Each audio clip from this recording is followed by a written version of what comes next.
ఆంధ్రప్రదేశ్కు ఈ రోజు నుంచి రెక్కలు వచ్చాయా? ఆంధ్రప్రదేశ్కు రెక్కలు రావడంతో చంద్రబాబు ఖుషీగా ఉన్నారా? చంద్రబాబు ఖుషీగా ఉండడాన్ని చూసి జగన్మోహన్ రెడ్డి డీలా పడ్డాడా అంటే అవుననే సమాధానం ఇస్తున్నారు కొంతమంది రాజకీయ విశ్లేషకులు. ఇక ఇదే అంశానికి సంబంధించి మనతో మాట్లాడేందుకు ప్రముఖ రాజకీయ విశ్లేషకులు, ప్రముఖ సీనియర్ జర్నలిస్ట్ సిఎస్ రావు గారు మనతో ఉన్నారు. సార్తో మాట్లాడదాం. సార్ నమస్తే. సార్ నమస్తే.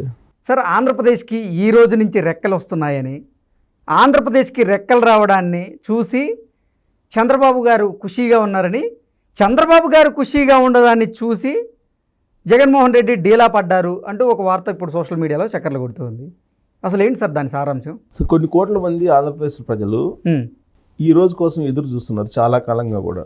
కారణం ఏంటంటే ఒక ప్యానిక్ సిచ్యువేషన్లో ఆంధ్రప్రదేశ్ ప్రజలు ఉన్నారు. మెజారిటీ ప్రజలు, అందరు కాదు, మెజారిటీ ప్రజలు ఉన్నారు అనేటువంటి ఒపీనియన్ సర్వేల్లో వస్తుంది. సో ఎన్నికల కోడ్ వచ్చేసింది, ఎన్నికల్లో షెడ్యూల్ వచ్చేసింది. దీంతో కోడ్ కూడా మరుక్షణం నుంచి అమల్లోకి వచ్చింది. సో దీంతో జగన్మోహన్ రెడ్డి పవర్స్ కట్ అయిపోయాయి. ఇక నా జగన్మోహన్ రెడ్డి పరిపాలన అక్కడ ఉండదు. ఒకవేళ ఉన్నా కానీ అది ఎన్నికల కమిషన్ ఆధ్వర్యంలో ఉంటుంది, కానీ కీలకమైనటువంటి నిర్ణయాలు తీసుకునేటువంటి అవకాశమే లేదు జగన్మోహన్ రెడ్డి. తర్వాత ఇప్పటి వరకు జగన్మోహన్ రెడ్డి ఏ విధంగా అయితే హుకుం జారీ చేశారో పోలీసులకి, ఆ తరహా హుకుం జారీ చేసేదానికి అవకాశమే లేదు ఇక. సో దీంతో జగన్మోహన్ రెడ్డి ప్రస్థానం క్లోజ్ అయిపోయింది. ఓకే, ఆయన జమానా ముగిసిపోయింది, నయా జమానా ముగిసిపోయింది అని చెప్పి భావించడానికి అవకాశం ఉంది. సో ఇక్కడ ఇప్పటి వరకు చాలా ఇబ్బంది పడినటువంటి వాళ్ళు ఉన్నారు, ప్రత్యర్థి పార్టీలు కానీ, లేదంటే మామూలు పౌరులు కూడా.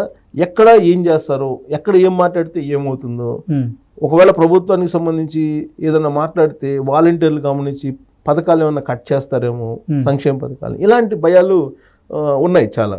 సో దానికి ఉదాహరణ నేను కూడా కొన్ని చెప్తాను. ఈ మధ్య నేను ట్రావెల్ అవుతున్నప్పుడు నాకు ఎదురైనటువంటి కొన్ని సంఘటనలు నేను చెప్తా. నేను ట్రైన్లో వెళ్తున్నప్పుడు నా సీట్లో, అంటే నా పక్క బెర్త్లో ఒక భార్యాభర్తలు ఎక్కారు. ఆయన రిటైర్డ్ తెలుగు పండిట్, ఆయన భార్య గృహిణి, ఇద్దరు ట్రావెల్ చేస్తున్నారు. కొద్దిసేపటికి ఆయన నన్ను పలకరించారు. సార్ మీరు ఏంటి, ఏం చేస్తుంటారు? నేను సో అండ్ సో అని చెప్పి ఆయన ఇంట్రొడ్యూస్ చేసుకున్నారు. ఆయన ఒక ప్రవచనకర్తగా మారారు. రిటైర్ అయిన తర్వాత వెంకటగిరి అని చెప్పారు ఊరు కూడా. సరే మాట్లాడుతూ సార్ నా వీడియోలు చూడండి, నా ప్రవచనాలు చూడండి అని చెప్పి, బాగున్నాయండి, చాలా బాగున్నాయి అని చెప్పి అలా మాట్లాడుకుంటున్న సమయంలో, సార్ మీరు ఎక్కడి నుంచి వస్తున్నారు అని అడిగాను. నేను హైదరాబాద్ నుంచి వస్తున్నాం మేము అని చెప్పాను. హైదరాబాద్ మీరు అదృష్టవంతులండి అన్నాడు. ఏంటి సడన్గా అదృష్టవంతులని, ఏమైందన్న? ఏముంది సార్, మాకు ఏపీలో ఉన్న భయం వేస్తుంది సార్, ఎప్పుడేమవుతుందో తెలియని పరిస్థితిలో ఉన్నాను సార్ అన్నాడు. ఏమైందండి అన్న. ఏమైంది సార్, నేను రిటైర్డ్ పండిట్ని, తెలుగు పండిట్ని, ఇంతవరకు పెన్షన్ రాలేదు సార్, ఇవాళ డేటు 28, ఇంతవరకు రాలేదు సార్, నాకు ఏం చెప్పమంటారు సార్ నా బాధలో అని చెప్పేసి ఆయన మొదలుపెట్టగానే పక్క కూపీలో ఉన్నాడు ఇంకొక అతను వచ్చాడు, అనంతపురం అంటే అతను కూడా ఆ ట్రైన్లో ట్రావెల్ చేస్తుంది. అతను ఈయన్ని ఏ ఊరు ఏంటని ఆయన అడిగితే ఈయన భయపడ్డాడు. ఒకవేళ వైసీపీ సానుభూతి పడ్డేమో, వచ్చి నా మీద గొడవ వేసుకుంటానికి వచ్చాడేమో అని చెప్పి ఈయన అనుకున్నాడు. అనుకుని మీరు ఎక్కడికి వెళ్తున్నారు ఏంటంటే ఈయన ఏదో చెప్పాడు, నేను అనంతపురం వెళ్తున్నాను, మ్యారేజ్కి వెళ్తున్నాము మేము ఇద్దరము, అది ఇది అని చెప్పి వాళ్ళ భార్య భర్తలు ఇద్దరు వెళ్తున్నాం అంటే, ఏ కళ్యాణంకి వెళ్తున్నారు ఇట్ట అడిగాడు అతను. అడిగేటప్పటికి అతను అది అడిగే తీరుని చూసి భయపడిపోయాడు ఈయన. ఏమన్నా వైసీపీ సానుభూతి పడ్డా లేకపోతే కార్యకర్త ఏంటో అర్థం కాని పరిస్థితిలో అని చెప్తే, సార్ మీరు బాగా చెప్పారు, నేను ఇరిగేషన్ శాఖలో ఎంప్లాయీని అని చెప్పి మొబైల్ చూపించి, చూడండి సార్ 511 రూపాయలు ఉన్నాయి నా దగ్గర, ఇప్పటివరకు శాలరీ పడలేదు సార్, నాకు శాలరీ కోసం వెయిట్ చేస్తున్నాను, ఇలాంటి పరిస్థితి ఎప్పుడు లేదు సార్ ఆంధ్రప్రదేశ్లో అని చెప్పి చెప్పారు. ఆయన మొత్తం ట్రావెల్ మొత్తం ఆయన ఇది జగన్మోహన్ రెడ్డి పాలన గురించి చెప్తూ ఉన్నాడు. చెప్తున్న సందర్భంగా ఆయన ఏమన్నారు, ఒక మాట అన్నాడు, మీరేం చేస్తుంటారు సార్ అప్పుడు అడిగాడు నన్ను. నేను మామూలుగా సో డిజిటల్ దాంట్లో చేస్తుంటాను అంటే, సార్ ఇప్పుడు దాకా మాట్లాడి రికార్డ్ చేయలేదు కదా సార్ అన్నాను. చేయలేదు ఏంటి, ఎందుకు అంత భయం? ఎందుకంటే భయం ఏంటి సార్, తీసుకెళ్ళి మొత్తం బాధ్యతలు పడేస్తుంటారు సార్, పోలీస్ స్టేషన్లో పడేసి కేసు ఉండదు పోండి సార్, ఇంట్లోకి వచ్చేస్తారు, స్టేషన్లో తీసుకెళ్తారు, కొడతారు సార్.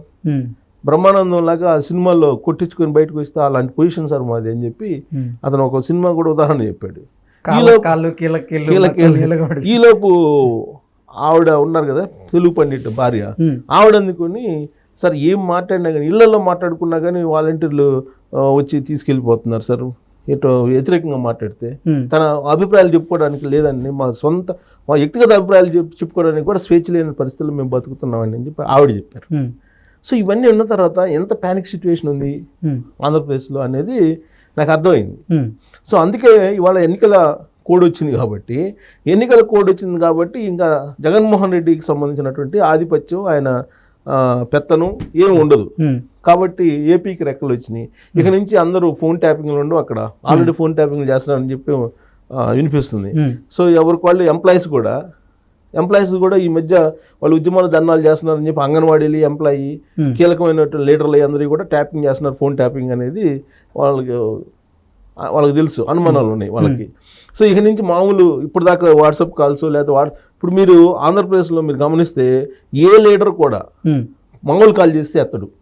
నేను కొన్ని సంవత్సరాల నుంచి చూస్తున్నాను కదా, 4 సంవత్సరాల నుంచి చూస్తున్నాను కదా, అంతకుముందు ఫోన్లో మాట్లాడే వాళ్ళకి కూడా నాకు ఒక మాజీ మంత్రి అత్యంత క్లోజ్ అండి, వైఎస్ఆర్ కాంగ్రెస్ పార్టీ, జగన్మోహన్ రెడ్డికి ఫ్యామిలీకి చాలా అత్యంత క్లోజు, నాకు ఫ్యామిలీ ఫ్రెండ్ ఆయన. ఎప్పుడు ఫోన్లో మామూలుగా మాట్లాడుకుంటాం, ఫ్రెండ్లీగా మాట్లాడుకుంటాం, అన్ని విషయాలు మాట్లాడుకుంటాం. అట్లాంటిది ఆయన కూడా ఫోన్ ఎత్తడు. అంతకుముందు అర్ధరాత్రి వేళ అయినా సరే ఫోన్లో మాట్లాడుకునే వాళ్ళం మేము ఇద్దరం, ఫోన్ ఎత్తేవాడు కాదు. వాట్సాప్ కాల్ ఇస్తే వాట్సాప్లో కొన్ని రోజులు మాట్లాడారు. ఆ తర్వాత వాట్సాప్లో మాట్లాడటానికి కూడా ఆయన ఇష్టపడక మనం కలిసినప్పుడు మాట్లాడుకుందాం అని చెప్పి ముక్తసరిగా మాట్లాడటం మొదలుపెట్టాడు. ఓ మాజీ మంత్రి, ఎప్పటి నుంచో మాకు 2001 నుంచి పరిచయాలు, అంత క్లోజ్గా మాట్లాడుకునే వాళ్ళము, కుటుంబ విషయాలు కూడా మాట్లాడుకునే అంత క్లోజ్ ఉండే ఆ మాజీ మంత్రి నాతో కూడా ఫ్రీగా మాట్లాడలేని పరిస్థితికి వచ్చాడంటే ఏ స్థాయిలో జగన్మోహన్ రెడ్డి ఏ విధంగా పరిపాలన చేశాడు, ప్యానిక్ సిచ్యువేషన్ ఏ విధంగా ఉందనేది అర్థమవుతుంది కదా.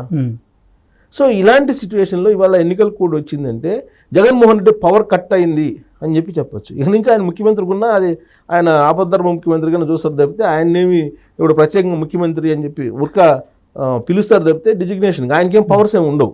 మొత్తం టోటల్ యంత్రాంగం మొత్తం కూడా ఇప్పుడు ఎన్నికల కమిషన్ ఆధ్వర్యంలోకి వెళ్ళిపోయింది.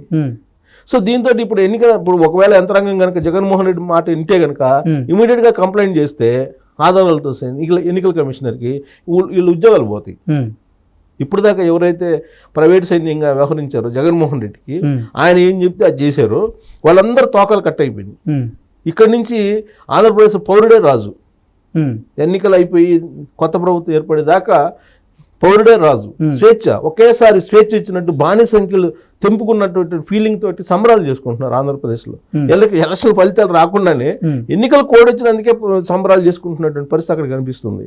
సో అందుకే ఇది ఒక హ్యాపీ డే ఎవరికి, అక్కడ ప్రజలకి, ఎస్పెషల్లీ తెలుగుదేశం పార్టీ వాళ్ళకి, అందులోనూ చంద్రబాబు నాయుడుకి ఇది ఒక పెద్ద హ్యాపీ డే. ఏంటి చంద్రబాబు గారు ఖుషిగా ఉండడాన్ని చూసి జగన్మోహన్ రెడ్డి డేలా పడిపోయారు? సహజం, అంతే కదా. సహజంగా ఏంటి, ఆయన ఇప్పటి వరకు అనేక కేసులు పెట్టారు, ఒక్క ఆధారం కూడా తీసుకురాలి ఇప్పటి వరకు.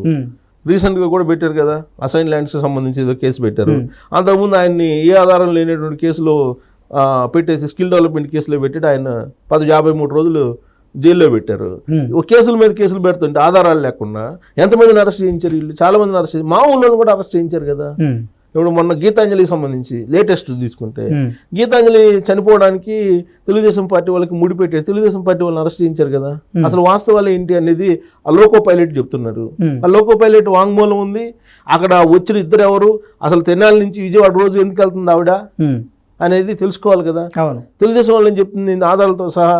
ఆవిడ తెలుగు మహిళా అధ్యక్షురాలుగా ఉన్న అనిత కూడా చెప్పింది, రోజు తెనాలి నుంచి విజయవాడ పోయి అక్కడ సోషల్ మీడియాలో వీడియోలు చేస్తున్నారు, ఇది వైఎస్ఆర్ కాంగ్రెస్ పార్టీకి అనుకూలంగా. ఆవిడ ఆ రోజు ఏమైందో చెప్పాలి, పోలీసులు చెప్పాలని ఆవిడ అడుగుతున్నారు, డిమాండ్ చేస్తున్నారు. కానీ ఇలాంటి పరిస్థితుల్లో అసలు వాళ్ళని వదిలిపెట్టి తెలుగుదేశం పార్టీ వాళ్ళని అరెస్ట్ చేసి తీసుకెళ్లి వాళ్ళు లోపల వేయటం జరిగింది. అలాగే రౌడీ షీట్స్ ఓపెన్ చేశారు కొన్ని చోట్ల. ఇప్పుడు పొంగనూరు ఉంది, పొంగనూరులో రౌడీ షీట్లు ఓపెన్ చేశారు. చాలామంది ఎవరైతే తెలుగుదేశం పార్టీ వాళ్ళు కీలకంగా ఉంటారో వాళ్ళందరి మీద రౌడీ షీట్లు ఓపెన్ చేశారు. రేపు ఏజెంట్లకు నుంచోడానికి లేదు, వాళ్ళు ఎలక్షన్లో కీలకంగా వ్యవహరించడానికి లేదు. బైండ్ ఓవర్లు పెడితే జనరల్గా బైండ్ ఓవర్లు పెడతారు ఎలక్షన్ టైంలో. బైండ్ ఓవర్లు పెడితే లోపల స్టేషన్లో కూర్చోవాలి. సో ఇవన్నీ చేస్తున్నారు. దాంతో ఇక నుంచి రెక్కలు వచ్చినాయి. ఎలక్షన్లు ఇంకా పూర్తి కాలేదు, ఫలితాలే రాలేదు. షెడ్యూల్ వచ్చింది, ఎలక్షన్ కోడ్ అమల్లోకి రాగానే ఒక ప్రత్యేకమైనటువంటి స్వేచ్ఛ వచ్చినటువంటి ఫీలింగ్ తోటి ఆంధ్రప్రదేశ్లో ఉంది. హ్యాపీ డే అని చాలా సెలబ్రేట్ చేసుకుంటున్నటువంటి వాళ్ళు కూడా ఉన్నారు. Okay okay sir, thank you so much.